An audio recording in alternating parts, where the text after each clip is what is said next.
So if you hate your job right now, or at best tolerate it, which let's face it, since that's 80% of people, that could probably be you, and you want to find your dream job, but you kind of just don't have the time to do so. You want to attract it, you want to bring it to you and to your front door and watch this training because despite the low light, I wanted to bring it to you. I'm in my in-laws in one of their guest bedrooms while we have some house stuff done.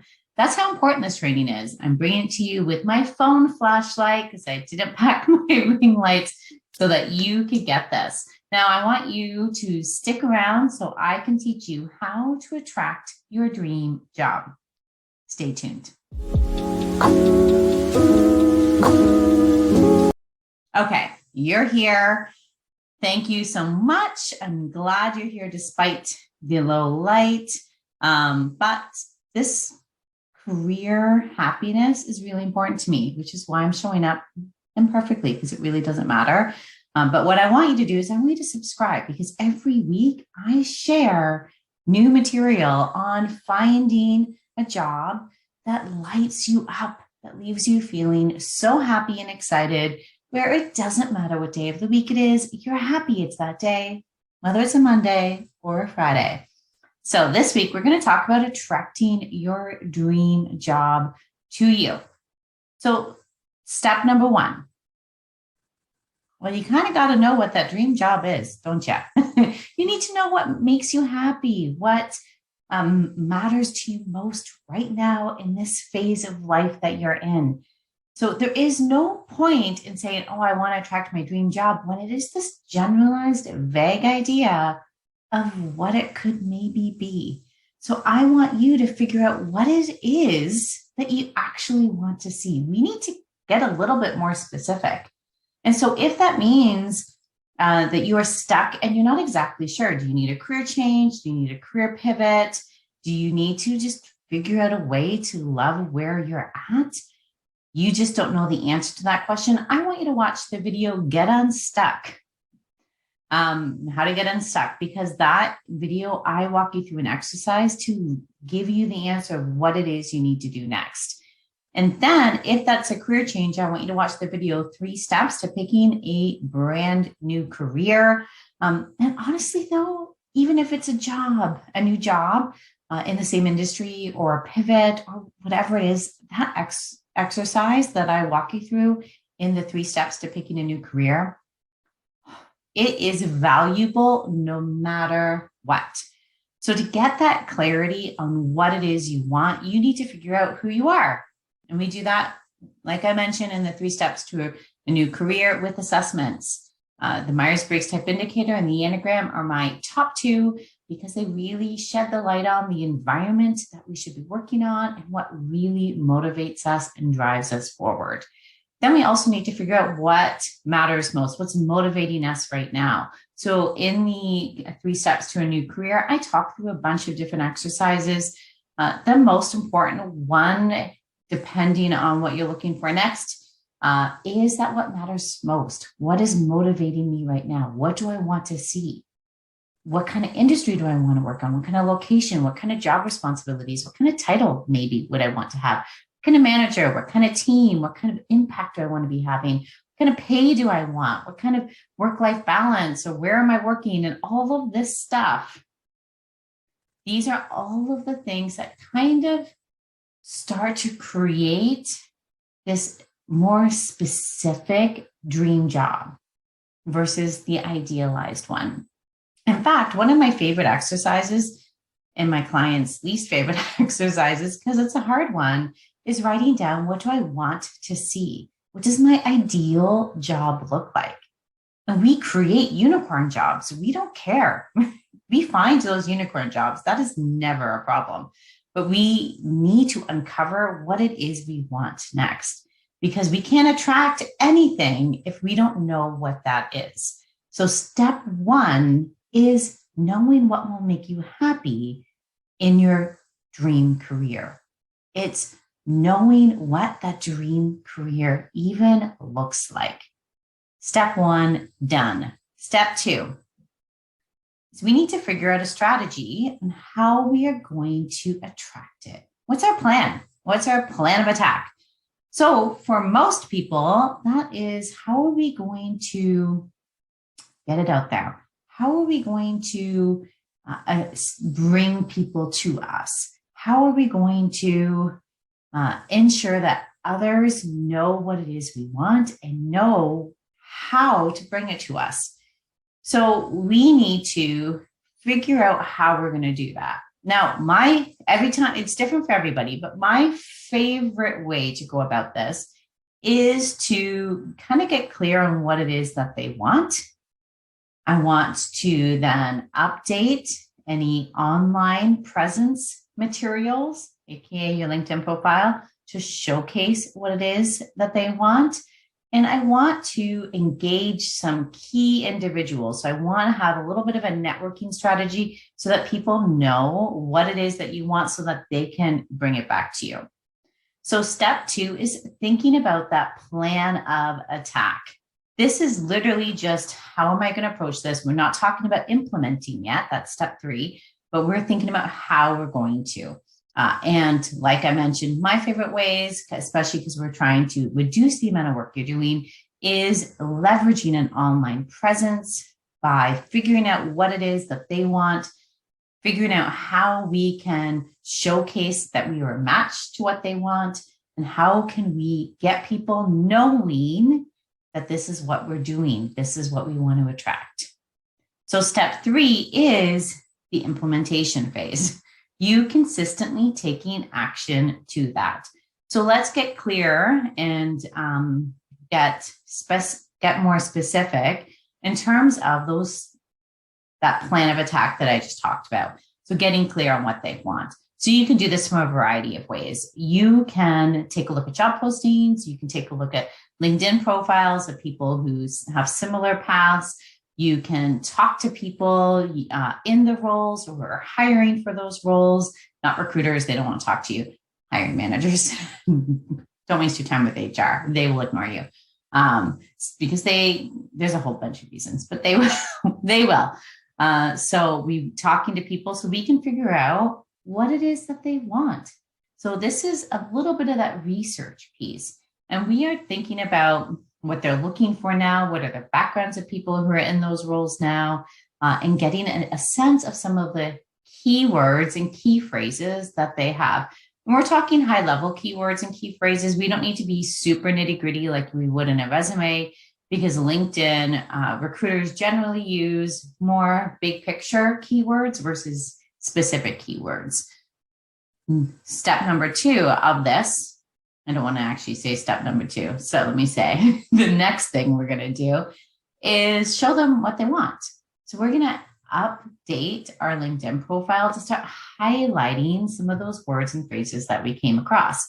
We're going to update our headline to be more aligned with what it is that we're looking for, so that if a recruiter were to see our headline in a search, because that's the first thing they see about you is your name and your headline. If I want you to think, put yourself in their shoes for a second, look out through their eyes. If they're looking for that dream job and they come across your headline, are they thinking, oh, this person can do that job? Because if the answer is no, they're not clicking to see anymore. That headline needs to showcase to them, oh yeah, you can do it. Let me see more. So making sure that headline is attractive to that job that you want. And then I would start to engage, show them what they want in terms of engaging on that social media platform of your choice. And in this case, I'm mostly talking about LinkedIn.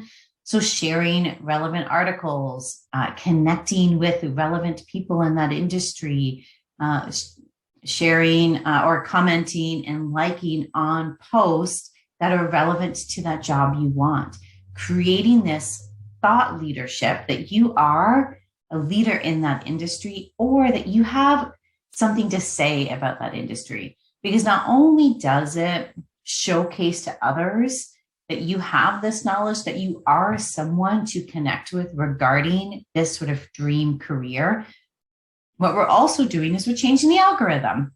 So LinkedIn has an algorithm. It is one of the most flexible algorithms out there, which we love, which means we can, in a weekend, change what we want us to see and the people who see our content to see. So if you start focusing heavily on either content stuff, so engagement and content sharing and creation, on the job that you do want, what happens is then the people we want to see your content will now see your content.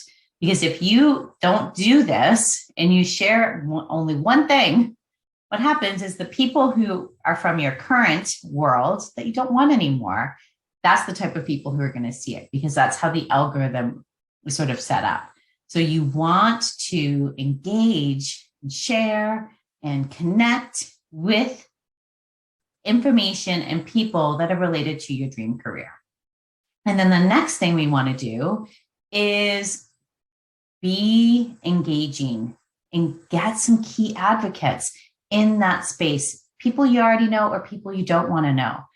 Even if you just do one meeting every other week or an email a week, starting to engage people and letting them know, putting it out there that this is what you want, that will allow those people to do some of the work for you. Because if they hear of anything, they will send it to you. If they know of anything, they will forward your name on. If they have an idea, we can maybe start talking about creating this sort of dream role for you, which has happened way more than you would expect. And then the very last thing, the most important thing, is consistency. You're not spending a weekend or a week doing this and then just letting it lie, hoping something happens. I would rather you do a few steps, or one step, or two things, 5 things, or one thing every week, then spend a weekend or a week going all in and then setting it and forgetting it, because we can't set it and forget it. This is not a slow cooker, people. This is your career. We need to consistently show up so that we can keep recency bias, because we need recency bias to work in our favor for this sort of thing. We need to keep showing up by engaging, so LinkedIn loves us and keeps us relevant and shows our name on it as a top result. And then one of the first page or the second page of the LinkedIn profile. So by consistently showing up, you're taking those consistent small steps towards attracting that dream career, increases the likelihood that it's actually going to happen. Plus, if you're hating where you are right now, that consistently showing up is making that light at the end of the tunnel brighter and brighter, because you're just taking a step closer and closer, which means when we get into the active phase of securing your dream career, which is conversations, which is applying to a job, which is having a conversation with a recruiter, interviewing with people, networking with key decision makers for that dream career, you're in a better headspace, because you will have a more positive mindset about your future. Whereas if you set it and forget it, what could happen, and what happens a lot, is you go back into it's never going to work for me. I'm destined to hate everything. This sucks. I'm exhausted. I just don't want to do anything kind of mindset that we sometimes get ourselves into. And the challenge is when we're in that mindset, no one wants to hire us, because our resume is not popping with excitement. Our conversations are dull. We brush things under the table. We rush past things. We feel it even more difficult to talk about our current situation because we're just not happy in it. But by consistently taking steps towards that future, we increase that excitement that it is going to happen, and never mind the increasing the likelihood of it actually happening. So we combine those two things, the excitement, consistently growing excitement, and consistently taking steps to attract. What we're doing is you're creating an inevitability that your dream career comes to you. So to recap, You need to know what you even want in the first place. What is your dream career? Then you need to create your plan of attack. How are we going to attract it to us?